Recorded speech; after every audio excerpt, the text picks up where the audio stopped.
Book Book 1. 1. The Boy and the Goddess. Tell me about a complicated man.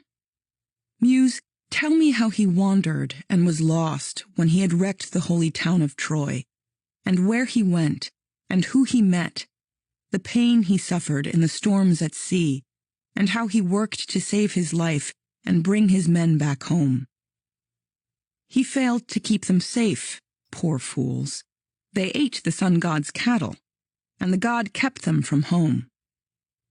Now, goddess, child of Zeus, tell the old story for our modern times. Find the beginning.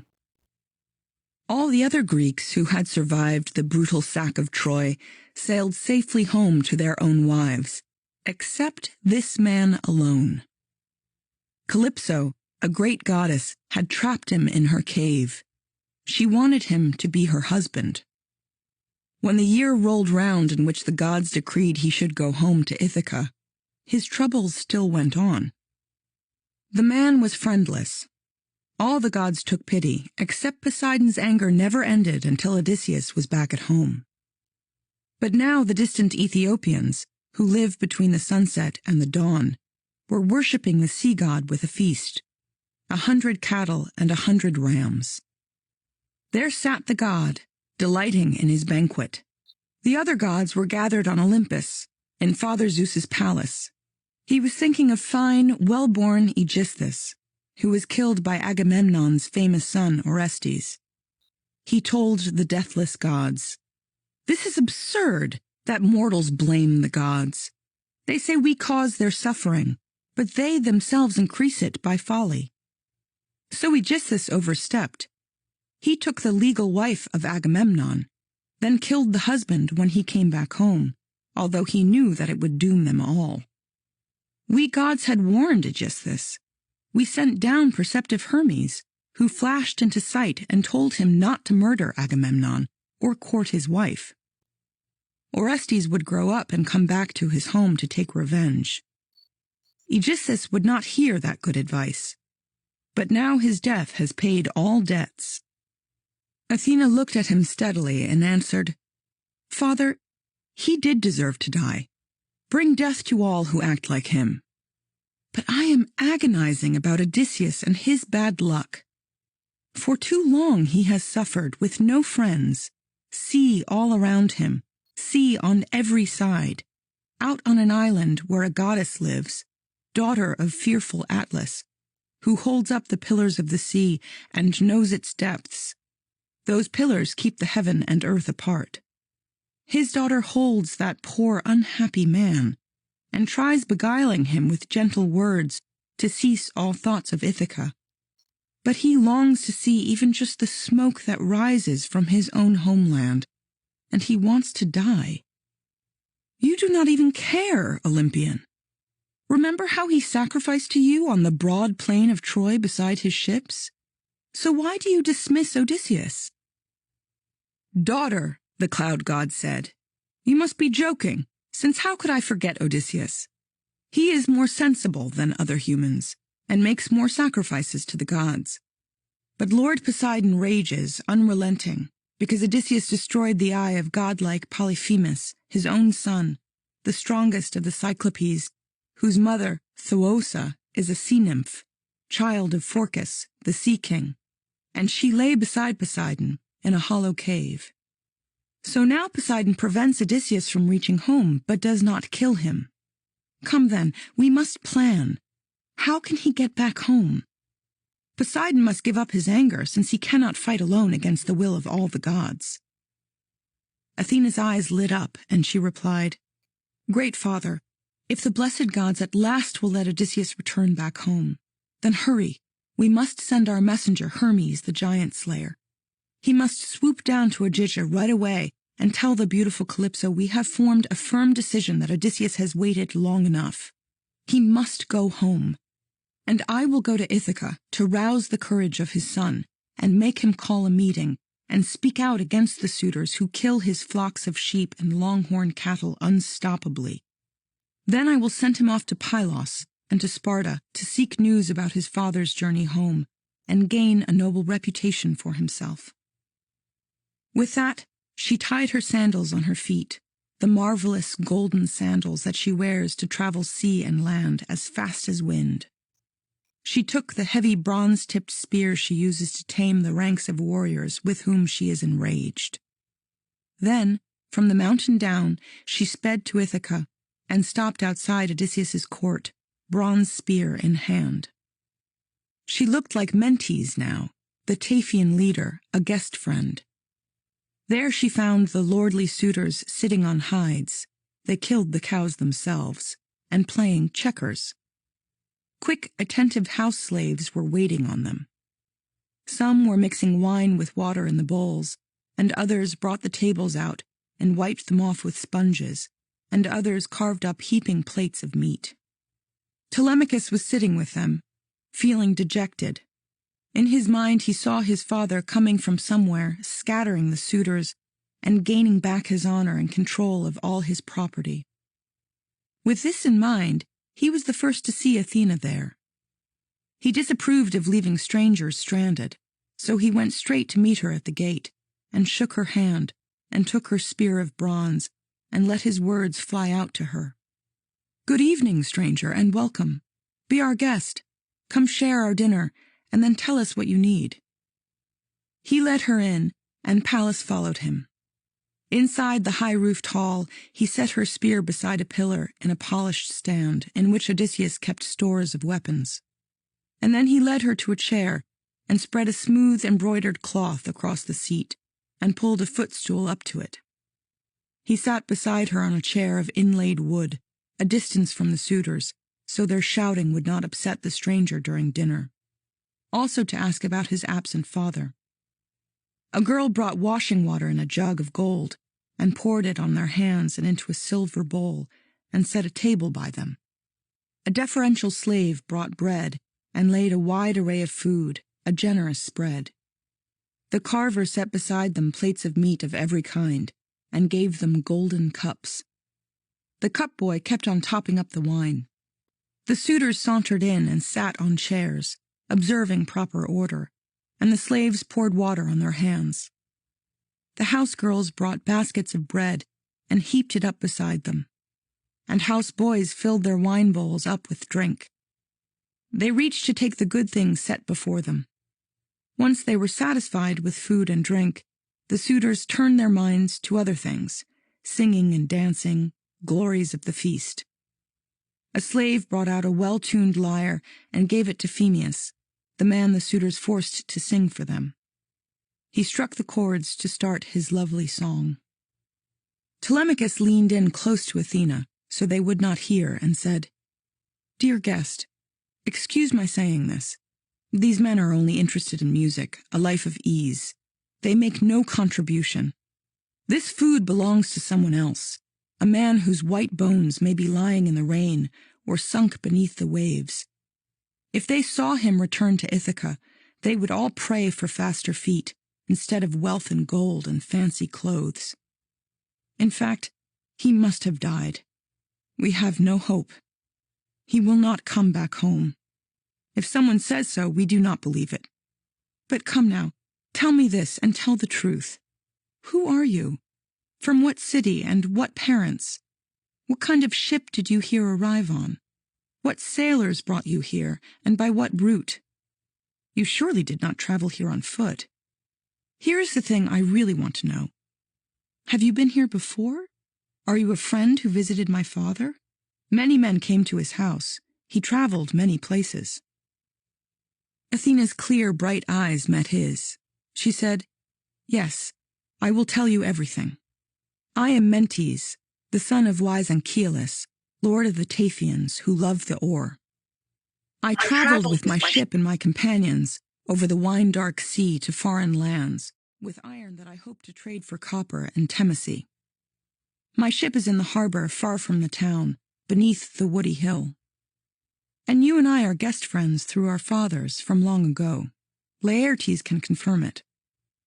I hear that fine old man no longer comes to town, but lives out in the countryside, stricken by grief, with only one old slave who gives him food and drink when he trails back leg-weary from his orchard, rich in vines. I came because they told me that your father was here, but now it seems that gods have blocked his path back home. But I am sure that he is not yet dead. The wide sea keeps him trapped upon some island, captured by fierce men who will not let him go. Now I will make a prophecy the gods have given me, and I think it will all come true, although I am no prophet. He will not be gone much longer from his own dear native land, even if chains of iron hold him fast. He will devise a means of getting home. He is resourceful. Tell me now, are you Odysseus' son? You are so tall.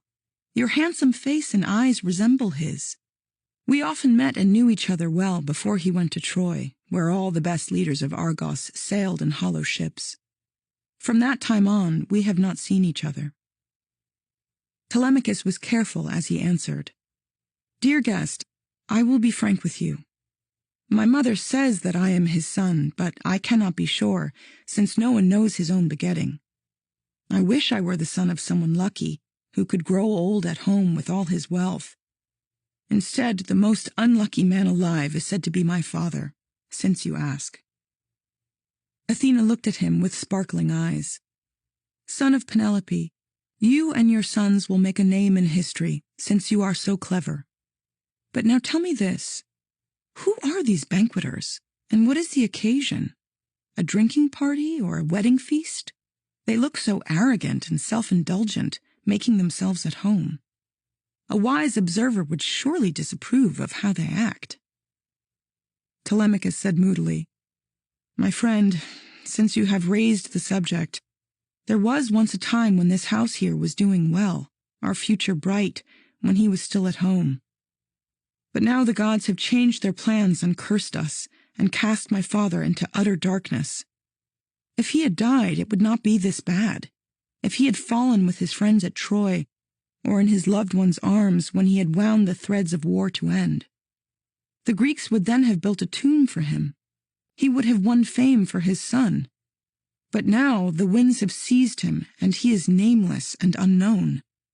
He left nothing but tears for me.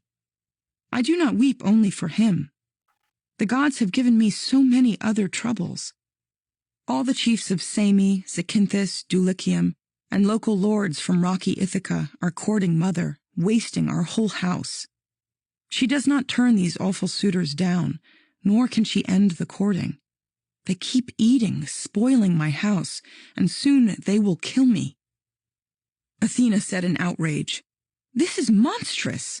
You need Odysseus to come back home and lay his hands on all those shameless suitors. If only he would come here now and stand right at the gates with 2 spears in his hands, in shield and helmet, as when I first saw him. Odysseus was visiting our house, drinking and having fun on his way back from sailing in swift ships to Ephyra to visit Ilus. He had gone there looking for deadly poison to anoint his arrows. Ilus refused because he feared the gods.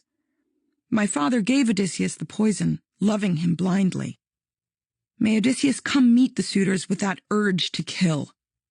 A bitter courtship and short life for them.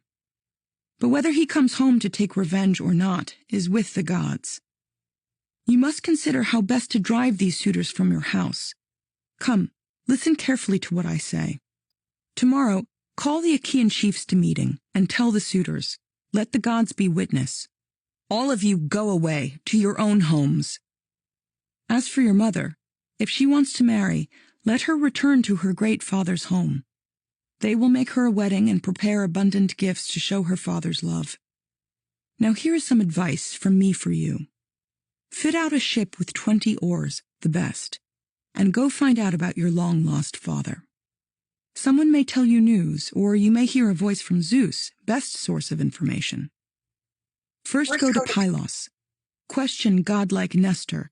From there to Sparta. Visit Menelaus. He came home last of all the Achaean heroes. If you should hear that he is still alive and coming home, put up with this abuse for 1 more year. But if you hear that he is dead, go home and build a tomb for him, and hold a lavish funeral to show the honor he deserves, and give your mother in marriage to a man. When this is done, consider deeply how you might be able to kill the suitors in your halls, by tricks or openly. You must not stick to childhood. You are no longer just a little boy. You surely heard how everybody praised Orestes when he killed the man who killed his famous father, devious Aegisthus. Dear boy, I see how big and tall you are. Be brave and win yourself a lasting name. But I must go now, on my speedy ship. My friends are getting tired of waiting for me. Remember what I said and heed my words.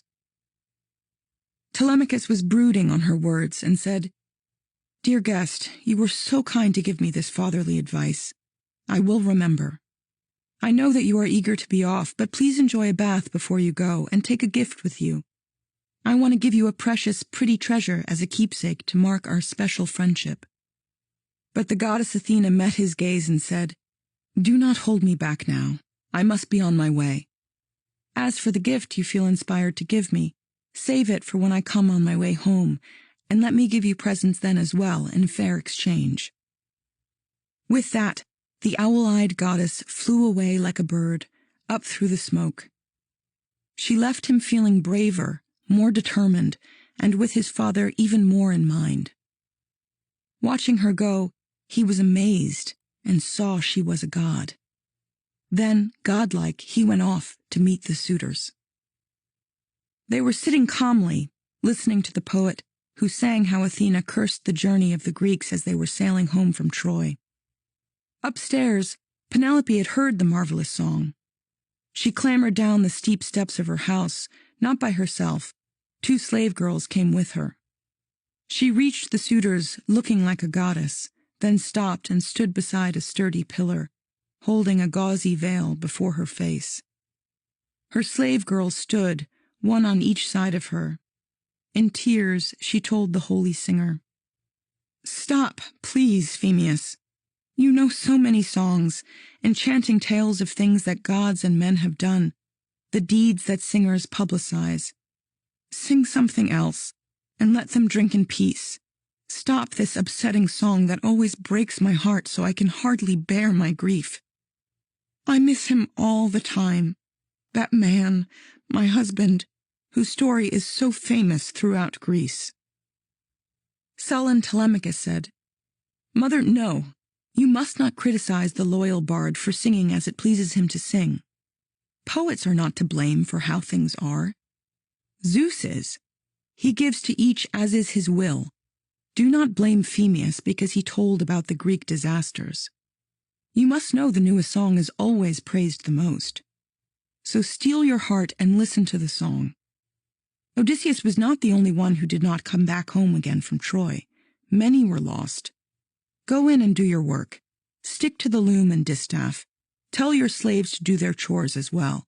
It is for men to talk, especially me. I am the master. That startled her. She went back to her room and took her son's uneasy words to heart. She went upstairs, along with both her slaves, and wept there for her dear Odysseus, until Athena gave her eyes sweet sleep. Throughout the shadowy hall the suitors clamored, praying to lie beside her in her bed. Telemachus inhaled, then started speaking. You suitors, you are taking this too far. Let us enjoy the feast in peace. It is a lovely thing to listen to a bard, especially one with such a godlike voice. At dawn, let us assemble in the square. I have to tell you this. It is an order. You have to leave my halls. Go dine elsewhere. Eat your own food or share between your houses. Or if you think it easier and better to ruin one man's wealth, and if you think that you can get away with it, go on. I call upon the gods. Zeus will grant vengeance. You will be punished and destroyed right here. He spoke, and they began to bite their lips, shocked that Telemachus would dare to speak so boldly. But Antinous replied, Telemachus, the gods themselves have taught you such pride, to talk so big and brash in public. May Zeus, the son of Cronus, never grant you your true inheritance, which is the throne of Ithaca. His mind alert and focused, Telemachus replied, Antinous, you will not like this, but I have to say, I hope Zeus does give me the throne. Do you deny it as an honorable thing to be a king? It brings the household wealth and honor to the man. But there are many other great chiefs in seagirt Ithaca, both old and young. I know that. One of them may seize the throne now that Odysseus has died. But I shall be at least the lord of my own house and of the slaves that he seized for my benefit." Eurymachus replied, "Telemachus, the gods must choose which of us will be king of Ithaca. But still, I hope you keep your possessions and rule your house. May no man drive you out and seize your wealth while Ithaca survives. Now, friend, I want to ask about the stranger. Where was he from? What country? Did he say? Where is his place of birth, his native soil? Does he bring news your father will come home? Or did he come here for some other purpose? How suddenly he darted off, not waiting for us to meet him. Yet he looked important." The boy said soberly, "Eurymachus, my father is not ever coming home. I do not listen now to any gossip or forecasts from the psychics whom my mother invites to visit us. The stranger was my father's guest friend, Mentes, son of wise Anchialus, who rules the Taphians, the people of the Ore. Those were his words, but in his mind he knew she was a god. They danced to music and enjoyed themselves till evening. Then they went back home to sleep. Telemachus's bedroom had been built above the courtyard, so it had a view. He went upstairs preoccupied by thought. A loyal slave went with him, Eurycleia, daughter of Ops. She brought the burning torches. Laertes bought her many years before when she was very young, for 20 oxen. He gave her status in the household, equal to his own wife, but never slept with her, avoiding bitter feelings in his marriage. She brought the torches now. She was the slave who loved him most, since she had cared for him when he was tiny. Entering the room, he sat down on the bed, took off his tunic, and gave it to the vigilant old woman. She smoothed it out and folded it, then hung it up on a hook beside his wooden bed, and left the room. She used the silver latch to close the door, the strap pulled tight to the bolt. He slept the night there, wrapped in woolen blankets, planning the journey told him by Athena.